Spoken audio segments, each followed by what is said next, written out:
Hammaga assalomu alaykum qadrdonlar, omonmisizlar? Bugun 24-may butun O'zbekistonda 2007-yillar bitiryapti. Bayram, haya bayram bo'lib yotibdi-yu. Hamma nozli bitiruvchilar bayramku, lekin soqqani qilib ketgan kimlar bo'ldi? Pulni qilib ketgan. Bu fotograflar bo'ldi, chunki ular vinitkani bil bosdi. Oldin bunaqa qilishmagan. Bil yomon bosdi. Sababi men buni bilib qoldim. Do'stlarga aytaman, to'g'ri bo'lsa, kommentga yozib ketasizlar. Oldinlari vinitka bir may oyidan boshlanardi, oldinlari bilsanglar. Hamma o'zining qishlog'i, o'zining hududiga qarashli bo'lgan fotograflar o'sha maktabiga borib vinitkalar qilardi, olardi. Bu yil nima bo'ldi? Bu yil fotograflar mashinasini gazi, benzini qayergacha yetsa shigacha borib, har bitta maktabga kirib, maktabda direktori, zam direktori, sinf rahbarlari bilan gaplashib, aka, opa, mana uni qilib vinitkasini bizga bering, sizga mancha pul chiqarib beraman yoki bunaqa hujjatlaringizni, jurnal narsalaringizni men qog'oz ishlaringizni qilib beraman deb turib, juda bir kallani kuchli ishlatishda fotograflar soqqani qilib tashadi. Fotograflar o'sha to'yga ham chiqmay qo'ydi. Anaqa fotosessiyalarga ham chiqmay qo'ydi. Mashina o'zidan zo'r soqqani qilishib oldi. Yana fotograflar hamma maydan boshlasa, bu yil martdan boshlagan. Ishonmasanglar, mana bu yil bitirgan bitiruvchilarning ayrimlarini vinitkalarini ko'ringlar-da mana. Aprelda tushilganlari ham bor. Bankomatga borib kelgandan keyin hammasi birlik prochoskada tushganlari ham bor. Ishonmasanglar ko'rib qo'yinglar. Keyin undan tashqari mana 23, 24, 25-kuni soqqani qiladigan kimlar bo'ladi bilasizlarmi? Bitiruvchilar qo'yib turinglarmi? Soqqa haqida gap ketyapti. Ular salonchi opalar bo'ladi. Qizlar hammasi shashlarini uklatga qiladi, nazalar parfumeriya sotadiganlar soqqani qiladi. Sartarosh akalar, stilistlar soqqani qiladi. Hamma bolalar bitirib ko'chaga allanbolam bilan chaqmoq nazalar chizdirishib oladi. Gulchilar bo'ladi. Biz o'zimiz bilan tug'ilgan kunlarga boramiz, tadbirlarga doim gulchi tanishlarimizdan gul olamiz-ku. Ular haligi gullari so'lib qolyapsa, boshqa bo'lib qolyapsa, so'lamasdan telefon qilib, "Hayratbek, sizga manaqa tug'ilgan kuningiz yo'qmi? Guli bor" deydigan odamlar 3 kundan beri telefon qilyapti. Zaynat ko'tarmayapti, ajdaniya, chunki soqqani uryapti qadrdonlar. Keyin taksistlar ham bugun soqqani yoryapti.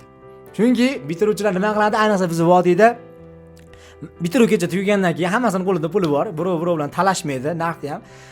Taksist damaschilarga gaplashishadi. Kimdir Afsonalar bog'iga, Namanganga, kimdir Farg'onaga, Farg'ona parkiga boradi. Kimlardir Andijon Pushkin bog' Shamolga borishadi. Qo'llariga mana bitiruvchini ushlab olib, qizlar aniqsa, mashinani bort eshigidan kallasini chiqarib, bitiruvchini qo'liga olib qilishib, baqir-chaqir qilishib, bitiryapmiz. Shunaqa qilib yurishadi. Buni oxirgi 3-4 yil ichida bu juda ham bir moda tusiga kirib qoldi. Maza qilib bitirishadi. Endi men 97-yilman, 2013-yil bitirganman do'stlar. Endi kelinglar, mana bizni ko'rib turganlar ichida yosh kattalar ham bor. O'zimizni bitirgan paytlarimizni esga olaylik. Misol uchun meni ham bitirganimga 12 yil bo'ldi, bir munchali bo'libdi. Bir tarix sifatida gapirsam bo'laveradigan holat. Mana hozirgi bitiruvchilar bilan biz 10 yil, 12 yil oldin bitirgan bizni paytda eslasak, bitiruv kecha tugagan 25-may kuni keyin o'tirib bolalar, qizlar nima qilamiz endi deganimizda, bitiruv kecha tugadi-yu. Soat 12:30da tugadi bitta. Shunda ikkita toshdan yurili cho'milgani boramiz soyga deb turib, 3-4 ta soyga cho'milgani ketgan. Yana 2-3 tasi men kecha loy qilib qo'ydim kech payt. Shunga hozir borib g'ish qo'yishim kerak, loy qatib qolmasin, loyga ketgan. Yana kimdir mol boqqani ketaman degan, yana kimdir o't o'rgani ketaman velosipedda etakda olib degan. Biz endi 5-6 kishi bolalar, qizlar biz qishlog'imiz sentrida, marojnaxonada vaflili marojna bilan 800 so'mdan edi. Buratina ichgan kimlardir, puli borlar, boyda bolalari. Puli yetmaganlar aqua ichganmiz biz. 800 so'mlik marojna bilan aqua ichganmiz-da. Ha, bo'pti deb turib sekin tarqaganmiz-da. Endi hozirgilar o'ynab, kulib, yashab, yayrab, maza qilib bitirishyapti. Endi bizni ko'rib turganlar ichida nechinchi yil bitirgansizlar? Sizlar ham shunga nechinchi yil bitirganinglarni yozib ketasizlar va yana bitta alamli bitiruvchilar bor, ya'ni ular 2002-yillar. Agar meni 2002-yil ukalarim, singillarim ko'rib turgan bo'lsa, dardinglarga sherikman, hamdardman, to'g'risi.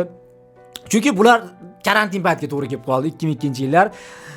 Bitirmadi bular. Prosta bitirmasdan maktabni bitirdi. Bunaqasi ham bo'lishi mumkin ekan. Bitirmasdan bitirish. Bitiruvgacha ham bo'lmagan, haligindaqa bayram o'zlari alohida vipsnoy deyishib qoldi. Вечерlar ham qilishmagan. Bizning paytda endi bo'lgan endi. Hozir qanaqa? Bilmayman, lekin 2002lar juda ham ko'p. Qatta bitiruv bo'lsa, mana hozir ko'p Instagramda ham ijtimoiy tarmoqlar kommentda ko'ryapman. 2002-yillar yig'lagan, biz bitirmaganmiz deyapti. Mayli endi bu nasib ekanda endi. Keyin meni ko'rib turgan hurmatli mana shu bu yilgi 2007-yil bitiruvchilarning ota-onalari, aka-uka, opa-singil ustozlari mana bolalar, qizlarni maktab bitiryapmiz deb yig'laganiga ishonmanglar. Bularning hammasi soxta yig'i. Ishoninglar, kimlar yig'laydi bitiryapti bilasizlarmi? Men maktab bitiryapti, umuman yig'lamaganman. Ko'zimga yosh ham kelmagan. Sababi men har doim maktabga borganman. Men yaxshi o'qiganman. Men olimpiadalarga ham chiqqanman maktabda. sinfkon bo'lganman maktab bitirgunimcha. Kamonat yoshlar narsa yetakchisi bo'lganman o'sha maktabimni. Maktabga doim borgan bola maktabni bitiryapti yig'lamaydi.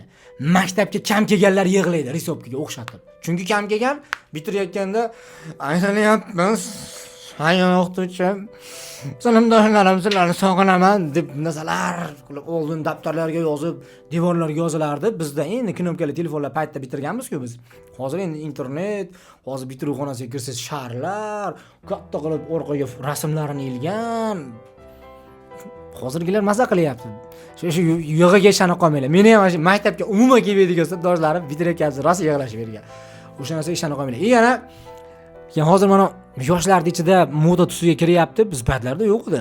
Sochlarini paxmay turib, ko'pgina qilib olib, mundoq qilib maqatarib olib videolar chiqishyapti. Bunday qilib videolarga taqlid qilib, bunday qilsa soch, bunday qirpilab borib kelyapti. Ana shunaqa bolalarning sochini na maktabdagi ustozi oldira olmadi, na ota-onasi oldira olmadimi? Xavotir olmanglar. Mana bugundan o'sha bolalar katta hayotga qadam qo'yapti-yu. Bundan buyog'iga hayotning tashvishlarini o'zi u bolalar sochini kalga oladi. Ishlarlar hayotning qiyinchiliklar o'zi shuni sachni ovorishga majbur qilib ana sachi bilan qiynalaman ekan deb turib sekin-sekin kamayib manetlari ketib, manetlari qolib bunday bo'lishni boshlaydi. Xavotir olmanglar.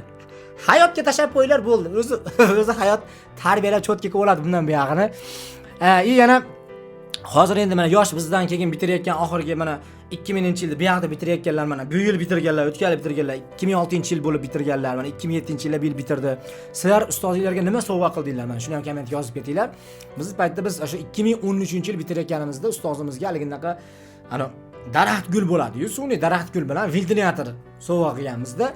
O'shunda ham sinfdoshlarimiz bolalar ichida, bu sinf rahbarimiz arzimaydi, bu anaqa deb sinf rahbarni yomon ko'radigan bir ikkita bolalar gapirib, mana qilishganda ustozimiz eshitib olib, olmagan o'sha narsa. Olmagan. Lekin meni uyimda yaxshi xizmat qilyapti. Daraxt bilan chiroyli mehmonxonam bezab turibdi. Ventilyator haligacha dadam xonasiga qo'yib berganman, rahmat aytadi. Bitiruvgacha yaxshi o'qiganligim uchun masalan daraxt gul bilan ventilyator berishdi menga maktabdan deb olib borganman. Juda ham xursand bo'lishgan. Xo'p do'stlar, mana endi so'zim ham o'z nihoyasiga yetyapti. Bugun shunchaki 25-may haqida sizlar bilan bir xotirlashkim keldi. Chunki beixtiyor bu temadan keyin sizlarda ham maktab davrlaringiz esingizlarga tushdi aniq.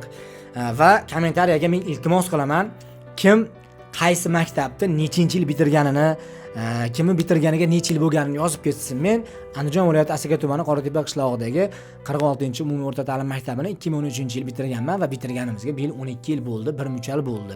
Lekin haligacha qizlar bolalar bir marta yig'ilmaganmiz. Bolalar, sinfdoshlar, mahalla ko'yi bolalar yig'ilib turamiz. Gapimiz bor har oy. To'y, bayram narsada ko'rishib yig'ilib turamiz-u. Qizlar bolalar to'plana olmaganmiz. Mana 12 yildan beri hattoki. Sizlar yig'ilib turasizlarmi yo'qmi? Shuni ham yozinglar va maktab haqidagi chiroyli xotiralarni ham yozib ketinglar. Juda ham hozir ko'p internetda ko'zim tushib qolyapti. Birinchi muhabbatim, endi uni qaytib ko'rmayman. U ketdi, bir narsalar, sevgi muhabbat u yotibdi. Mayli, nima bo'lgan taqdirda ham 2007-yil bu yil bitirayotganlarga omad tilaymiz. Kelajakda yaxshi insonlar bo'lib yetishinglar, xudo xolos yurtimizga, elimizga foydasi tegadigan yigit-qizlar bo'lib yetishinglar. Oldin bitirganlar menimcha nimadir bo'lib yetishdinglar deb o'ylayman. Sog' bo'linglar, salomat bo'linglar. Kommentda fikrlar kutaman.